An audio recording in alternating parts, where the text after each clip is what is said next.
দিনাজপুরের ১৩টি উপজেলাতেই fire service ও civil defence station রয়েছে। এর মধ্যে দিনাজপুর স্টেশনটি এ শ্রেণীভুক্ত। আগুন নির্বাপক, পরিদর্শন এবং ফায়ার অ্যাম্বুলেন্স সহ মোট ৬টি গাড়ি থাকলেও নেই ডুবুরি ইউনিট।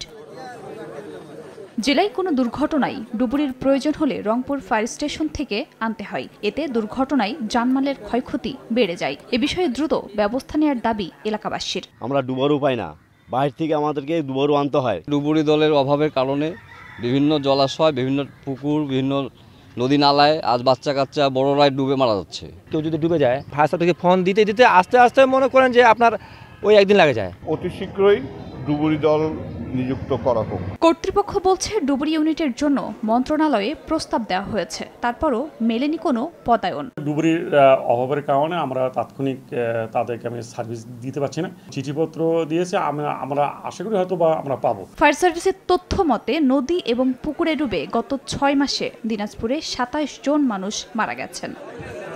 সময় সংবাদ, দিনাজপুর।